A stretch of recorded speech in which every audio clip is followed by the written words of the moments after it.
تقييم لعيبه الاهلي: محمد الشناوي شايل الاهلي على كتفه بقاله 4 5 ماتشات. اداء اسطوري بصراحه. لولا كان زماننا خسرنا من بيراميدز، لولا كان حاجات كتير ممكن تحصل اخر 4 5 ماتشات اسوأ من كده.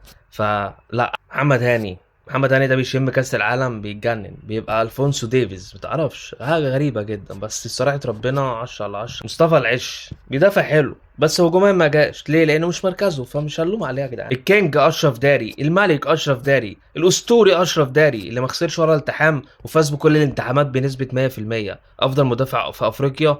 انا قلت لك هيبقى اون فاير وواثق فيه والله العظيم. ياسر ابراهيم ده بقى بالنسبه لي حاجه تانية خالص يا جدعان. ليه بقى؟ لان الراجل ده في الماتشات الكبيره انا بشوفه بجد يعني. بص، ما بيتجليش، ما بيخافش من الماتشات الكبيره، ما بيلعبش، بس بينزل في ماتش كبير بيأدي. ليه؟ لان هو دي عقليه بقى صاحبي، عكس بقى التاني اللي جنبيه الميت رامي ربيعه، اللي بيقول لك ما تتفرجش عليا. رامي ربيعه ده بقى انا ما اعرفش ازاي، حرام، اقل واحد فيهم والله، اقل واحد في النادي الاهلي، اقل مدافع في مصر حرفيا. عمي مروان عطيه، المجهود اللي اتعمل النهارده من مروان عطيه تاريخي.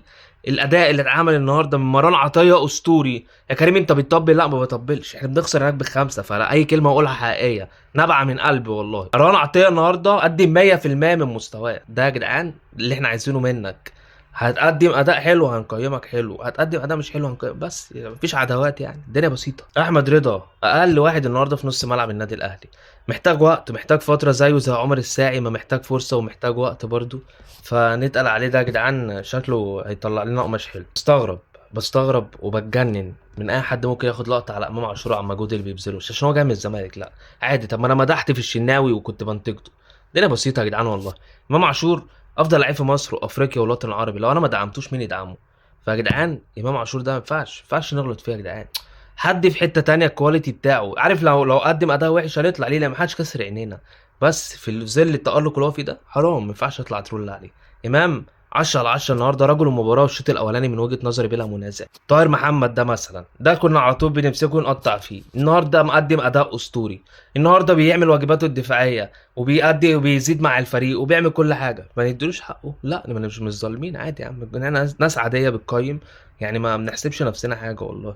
10 على 10 يا عم طاهر، قسما بالله. كينج جراديشار اللي انا واحد من الناس اللي كنت بنتقده، واحد زي ده يا جدعان، خامة نضيفة، جايبه ببلاش يعتبر.